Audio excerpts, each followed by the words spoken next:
How hard is to use scientific data to support planned decisions related to the environment? I have to do a video approaching some of these issues. Not everyone reads, analyzes, or comprehends the entire report, and when they use it, they use only one part of the scientific methodology: hypotheses, forecasts, or predictions to do planning. Even though specialized knowledge has become more comprehensive, specific, accurate, and easily accessible for policy formulation, providing scientific advice to governments develop their plans is not always easy. But why?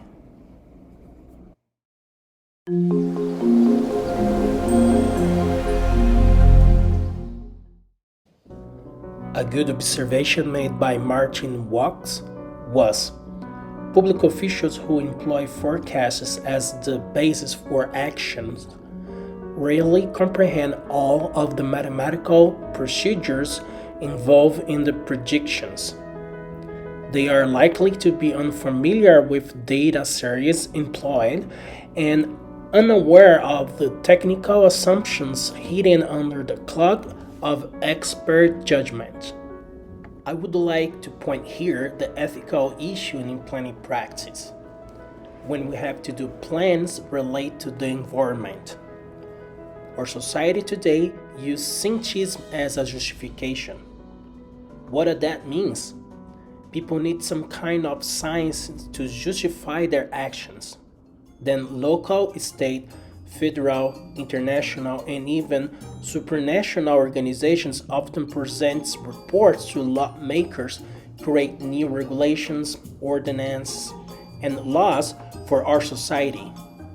This is pure geopolitics even in a local level of planning. These reports normally might be provided by planners, public administrators, academics, scientists, and politicians.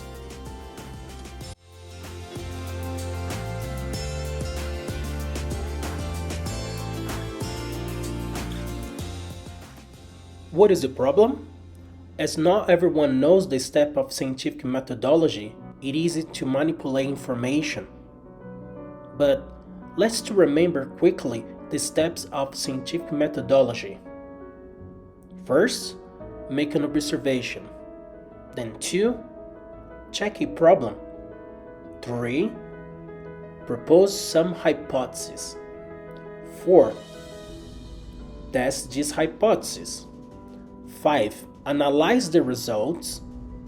Then 6, if the results align with the hypothesis, you have a theory. If the results align in part or not at all with the hypothesis, you have a refutation and you have to back to the step 3. That is the why it's important to understand the different parts of the process from scientific methodology and understand how hard it is to use scientific data to support planned decisions related to the environment. Most of the decisions and plans are made based on hypotheses, forecasts, predictions, prognosis, and scenarios. However, they are only in the middle of the scientific method steps. They are not tested or proven yet.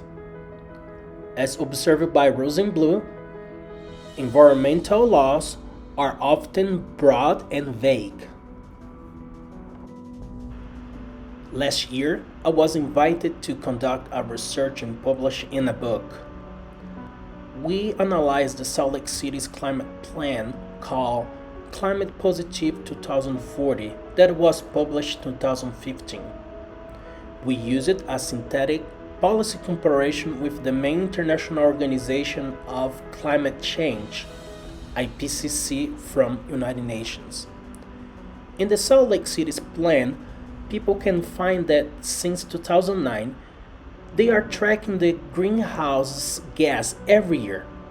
Then, we have in 2015 this official data showing that in 2015 we had a reduction in greenhouse gas from 2009 from 4.9 million metric tons CO2 equivalent in 2009 to 4.76 million metric tons CO2 equivalent in 2015.